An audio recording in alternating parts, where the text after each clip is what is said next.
क्या जगदीप धनखड़ को उपराष्ट्रपति का उम्मीदवार बनाकर बीजेपी ने ममता बनर्जी को तोहफा दिया है?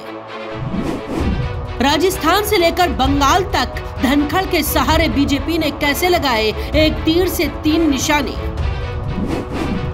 एक राज्य के मुख्यमंत्री ने अपने ही राज्य के राज्यपाल को ब्लॉक क्यों कर दिया था? जगदीप धनखड़ और ममता के टकराव की कहानी, जिसमें ममता को जीता हुआ बताया जा रहा है। बीजेपी ने उपराष्ट्रपति चुनाव के लिए जगदीप धनखड़ को एनडीए का उम्मीदवार बनाया है। जगदीप धनखड़ पश्चिम बंगाल के राज्यपाल हैं। वही राज्यपाल जिन्हें पश्चिम बंगाल की मुख्यमंत्री ममता बनर्जी बहुत दिनों से राज्यपाल पद से हटाने की मांग कर रही थी। ममता बनर्जी पीएम मोदी के पास भी जाकर ये बात कह चुकी थी कि धनखड़ को हटाया जाए, क्योंकि धनखड़ और ममता के बीच की तकरार बढ़ती ही जा रही थी।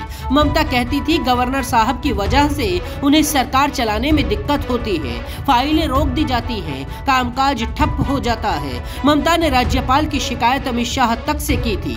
धनखड़ को उपराष्ट्रपति का उम्मीदवार बनाना ममता बनर्जी की जीत कैसे है वो भी समझाएंगे, लेकिन पहले जगदीप धनखड़ और ममता बनर्जी का टकराव दिखाते हैं। राज्य की यूनिवर्सिटी के कुलाधिपति पद पर राज्यपाल की जगह मुख्यमंत्री को चुने जाने पर दोनों के बीच विवाद हुआ था।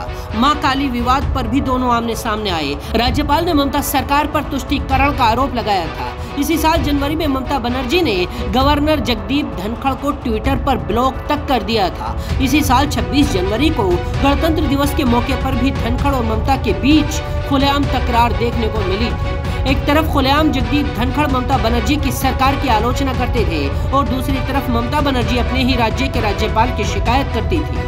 धनखड़ 30 जुलाई 2019 को पश्चिम बंगाल के राज्यपाल बने थे। करीब 3 साल बाद वो इस पद से हट रहे हैं और उपराष्ट्रपति चुनाव के लिए उम्मीदवार बनाए गए हैं। अब सवाल यह है कि क्या इसमें ममता बनर्जी की जीत हो गई है? क्या बीजेपी के नेताओं ने ममता बनर्जी की बात को मान लिया है?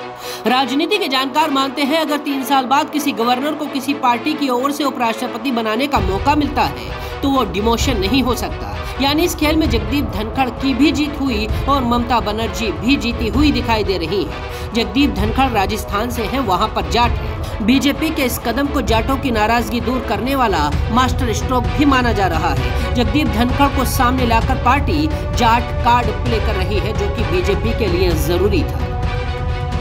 जगदीप धनखड़ की राजनीति की शुरुआत जनता दल से हुई थी। 1989 में झुंझुनू से सांसद बने। वीपी सिंह और चंद्रशेखर की सरकार में मंत्री रहे। 1991 में जनता दल छोड़कर कांग्रेस में शामिल हो गए। 1993 में अजमेर के किशनगढ़ से विधायक चुने गए। 2003 में कांग्रेस छोड़कर बीजेपी में आ गए। 30 जुलाई 2019 को बंगाल के 28वें राज्यपाल बनाए गए। अब एनडीए ने उपराष्ट्रपति का उम्मीदवार बनाया है। जगदीप अगर उपराष्ट्रपति बनेंगे तो हो सकता है ममता बनर्जी और जगदीप धनखड़ के बीच जो झगड़ा चल रहा था वो वाइस प्रेसिडेंट बनने के बाद खत्म हो जाए। बाकी खबरों के लिए देखते रहिए जनसत्ता।